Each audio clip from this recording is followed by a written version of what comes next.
All right, ladies and gentlemen, I'm a suicide prevention coordinator. We also have Chief Mandel. He's going to be our NATOPS chief. And then Petty Officer Valentine. He's down there in 200. Does anybody know where some of those forms are sitting out if they need help, where they are within the squadron? So they're posted in the heads. So you can also get information there. And if you're in a situation and you don't know what to do, let's say you're at home, you can also call the duty desk and they can point you in the right direction. All right? So, countering misconceptions and promoting facts. Can somebody read what's titled there in the yellow? When it comes to suicide and suicide risk, there are many misconceptions. As a safe messaging leader, dispelling common misconceptions by knowing and sharing the facts about suicide is a powerful tool for prevention and keeping at-risk individuals safe. Communicating clearly and objectively about suicide helps reduce risk factors and promote protective factors. All right, so diagnosing it, right? Trying to recognize signals. So everyone has a role to play in preventing suicide, all right?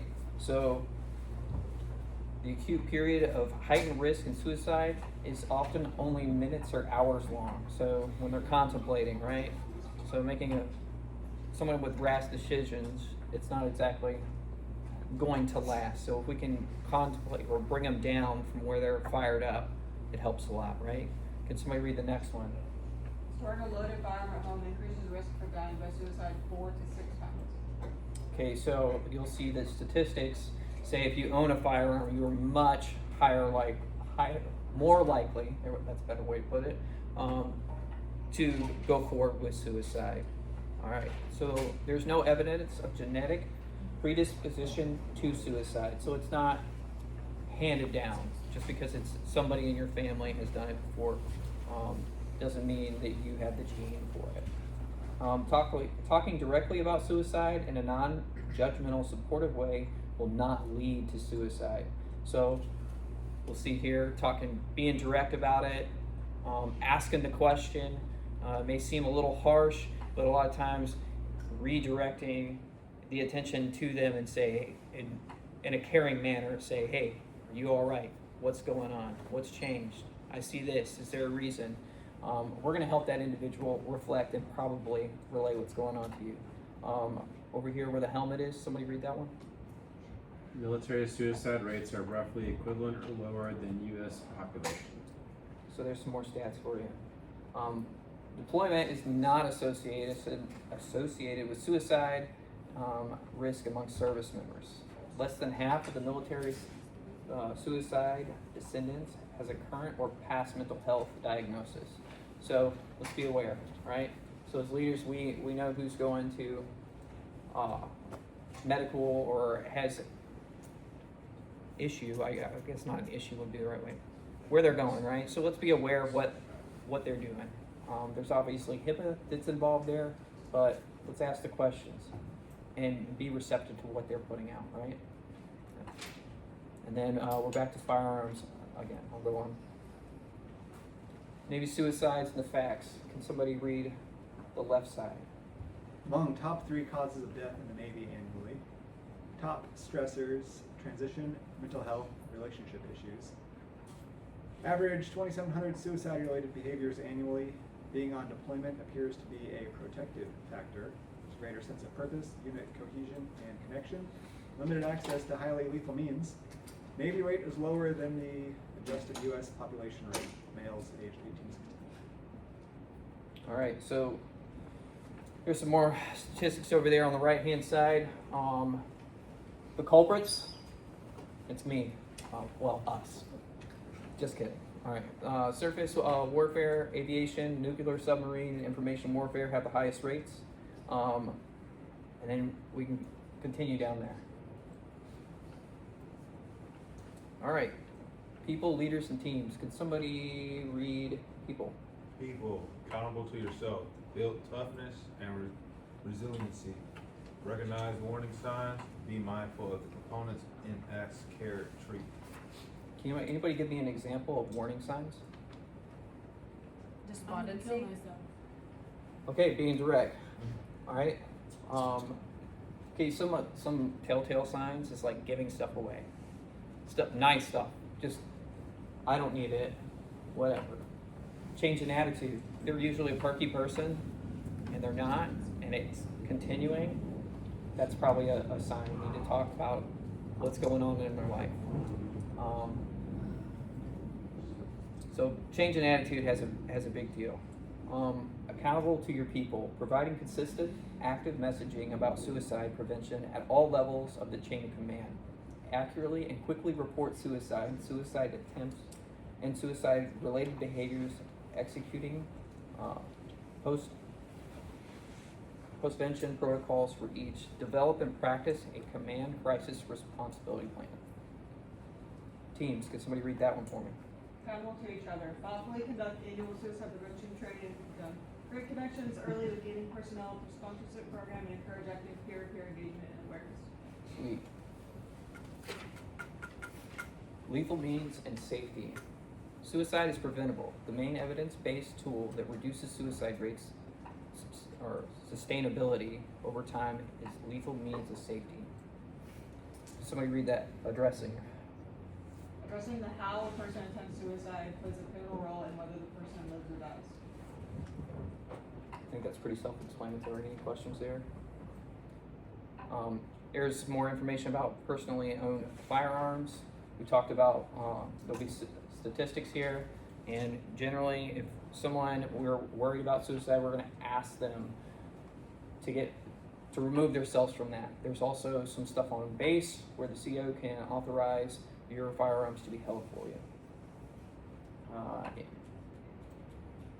Safe storage prevents owners of high-risk behaviors in addition to suicide and domestic violence, interpretation violence, or accidental death. Reducing access to lethal means. Can somebody read that into that? Navy has guidance for COs and health professionals on reducing access to lethal means of suicide through the voluntary storage of privately owned firearms. Below are things all sailors should know about the guidance and their right to make an informed decision if the need arises. Okay, so like I said, CO has some guidance. You can store your firearms. It's free of charge, and it's just getting something that could be an easy means to an end because it's there, getting it out of your way. Somebody else. Navy has guidance for COs and health professionals on reducing access to lethal means. Do you read this? Yes. See below it. What's going on? Is that what you What does it mean to voluntarily surrender my privately owned firearm? If a sailor agrees to temporarily surrender his or her weapon for safekeeping, the CO will ensure that it is securely stored on the installation or other available location in coordination with local authorities.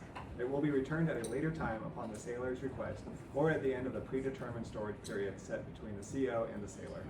Sweet. We can turn them over free of charge. They're out of your hands, and then we can get you the help you want. And when we're all good, you can take them back. Long and short.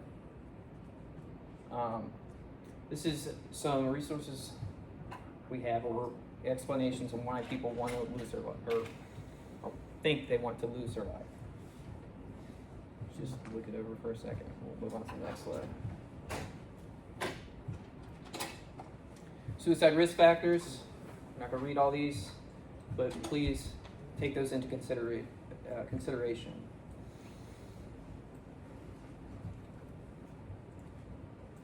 Recognizing risk in sailors. So I touch base on this, basically. Changing a sailor's energy, constantly down, giving things away. Remarks, making comments that aren't normal, right? Connecting the dots. Let's read this one. So this is history, ongoing stressors, disrupted social network, warning signs, judgment factors, and access. So let's go into history. Someone, please. It's gotta be the front row. Abuse, physical, sexual, emotional, prior suicide related behavior, mental health treatment in the past year, prior suicide attempt, alcohol abuse. Okay, so a reason why I had us read that one is because it kind of points the finger at things that are going to lead down the road. If we can stop something there, let's go ahead. And then we don't have to go down this whirlwind or tornado and we can stop it early. Individual protective factors, command level protective factors.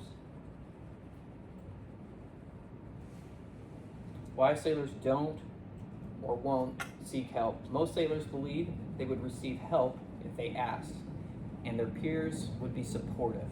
So again, you being a leader, noticing things that are going on with the sailor, asking the question, taking preventative measures. So these are some of their fears. Can I have somebody read, or a different individual read each one, please? Many fear gossip being perceived as weak. Awesome. Many fear loss of privacy. Okay. Many believe they would be treated differently. Many fear they would lose the trust of their leaders. Many believe it would negatively impact their career. Some believe they would lose their security. All right. The reason why I had you guys read that is because now you've heard it, right? You're not just reading it. It's just not just a PowerPoint. I take this seriously, right? The truth about security clearances. So, it doesn't affect your security clearance generally. It could, but it doesn't, right? That should be the last worry on your mind.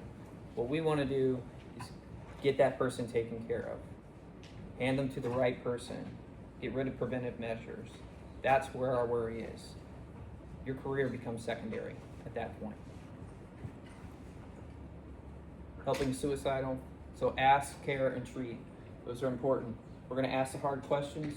We're going to show that we care and we're there to listen. And then we're going to take the measures that we need to take to get that person out of that mindset.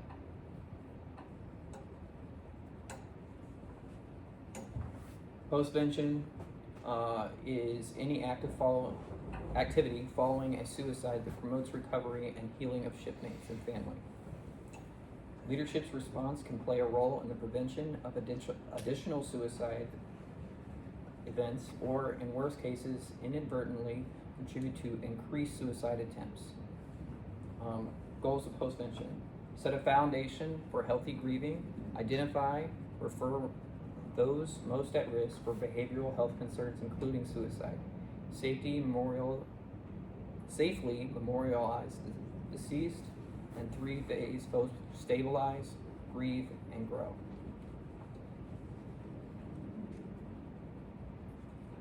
Somebody read this, please. Leaders play an important role in reducing the conscious or unconscious stigma towards risk factors associated with suicide and help-seeking behaviors. Language can change misperceptions and can pave the way for service members in your unit and their families to get the help they need.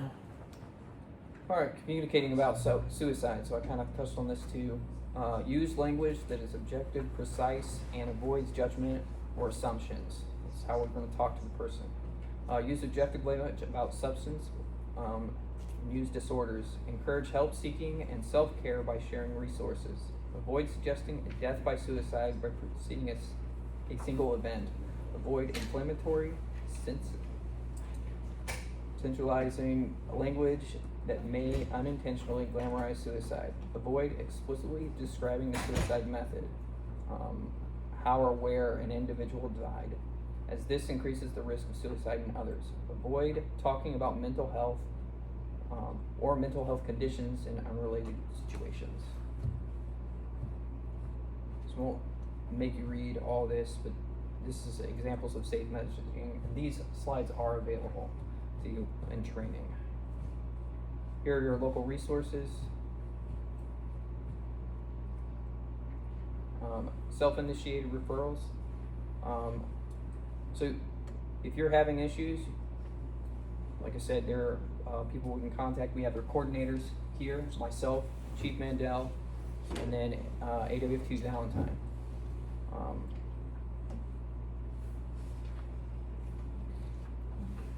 And then local resources. And if you guys want to take a picture of this or get the slide on your own, this will help lead you further down that rabbit hole. And then there's mobile apps that are listed as resources as well. That's it. Any questions? What if there aren't any signs? Like, you said like their energy like increases if they're like a super preppy person. What if they stay the same? Like how do you know? Like Gen- they'll tell you, but like I guess like they'll tell you, but they don't change in any way. So how do you help them?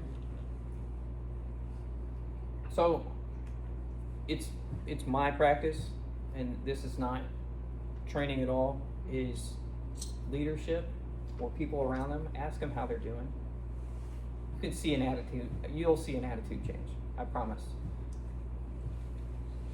Anything else? Nope. Alright. Thank you guys.